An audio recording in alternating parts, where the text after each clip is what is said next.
तुमच्या फॅमिलीत केळालीला करणार काय तुमच्या काय जाणू तमाशा लावला शाळेत बसा नालायकानं तुमची सुधारायची काय लक्षण द्यायचं ना तर बघणार असेल कोणी तर दाढी करण्याला अर्थ आहे नाहीतर आंघोळ करणं सुद्धा व्यर्थ आहे कोणी लिहिलं रे 500 वेळा तुम्हाला सांगितलं फालतू काय फायवली व्हायचं नाही माकडानं तुमची काय सवय जाणार नाही सर उगाच माझ्याकडे बघून बोलू नका मी लिहिलेला नाही ती ए आसवाला मी म्हटलं का तू लिहिलंयस ती तू सांग कोणी लिहिलंय ती सर आलत्यान दिले मला माहित आहे पण मी याचं नाव सांगणार नाही कारण माझा जोडीदार आहे आयचा गो ह्यांना का माझं द्या उठवलं ए आलत्या तूच लिहिलंय का रे सोक्काळीच्या ओट पुढे सर परत मी लिहित नाही एवढ्या पावटी माफ करा सोक्काळीच्या मग आता हे कशा लिहिलंयस एक जण मला म्हणला सरांच्याकडे काळं कुत्र पण बघत नाही म्हणून सर आंघोळ करत नाही त्याच्यावर नाही मला लिहात सुचत नालायक आहे तिसऱ्याच्या तुझ्याकडे झालंय तुला चोपूनच काढतो थांब तू कान पडवायची तर खाली बसतोस आहे ना नाण्या शिर्या उठा दोघ मागून त्याचा हात धरा म्हणजे कान पडते खाली बसला नाही पाहिजे या पुढं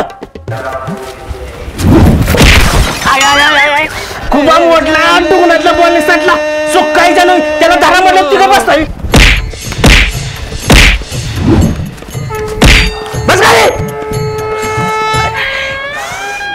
अरे मागते सर लय जोरात पडले डोंगान चेपले पाक मागते जरा होईल का म्हातारपणी गायला येणं म्हणजे बेस हातावर चालायला लागते काय कोणास ठाव ए बंगारवाल्या काय चेपलं डोंगर चेपल्याला तू काय माझा आउट काढून देणार शिवी आणि काय रे सोक्काळीच्या तू काय म्हणतो म्हातारपणी हातावर चालणार नाही मी त्याच्यावर चालेल सोक्काळीच्या बोटावर म्हणतोय मी हा करतोय बर मुलांनो आज मी उजळणी घेणार आहे सर कधीतरी शिकवत पण जावा की बघल जाऊ उजळणी घेतायचा 4 महिने झाला हातात पुस्तक धरलायचा का सोक्काळीच्या मी पुस्तक हातात धरणार माझा त्यो हातात धरीन काय पेन सोक्काळीच्या शिंद्या पोट पुढे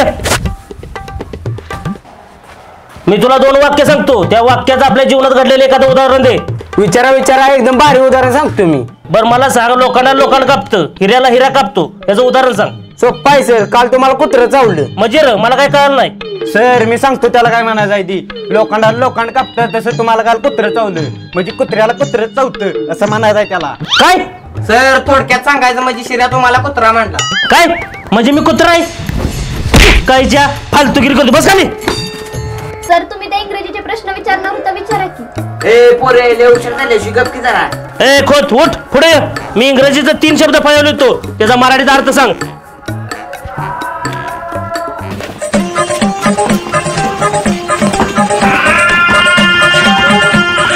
त्याचा मराठीचा अर्थ सांग फास्टेस्ट म्हणजे याचा अर्थ पळ जोरात पळ अरे तुझ्या आईला जोरात पळ काहीच्या गंड भोपळ्या बस खाली ए खामकर उठ पुढे ये. मी इंग्रजी शब्द फळवले होतो त्याचा मराठीचा अर्थ सांग सांग अर्थ TIGER Tarzan the wonder car सोक्काळीच्या वाचायच नाही सांग की मी वाचून लावतो TIGER टार्गेट म्हणजे ध्येय सर ती टायगर असं लिहिलंय टायगर म्हणजे वाघ वाघ आहेच मी हा बिनशिफ्टीचा गंड वागायचा सर तुम्ही काय म्हणतो मला बस खाली शेळके उठ पुढे आफ्रिकेत आढळणाऱ्या 3 प्राण्यांची नावं सांग वाघ अरे वा किती हुशार आहे पोरगा बघा त्याचा जरा खावा आपलं किती हुशार पोरगा आहे बघा आणि 2 प्राण्यांची नावं सांग वाघाच्या आहे वाघाचा बा सोक्काळीच्या तुम्ही त्यांच्यावरच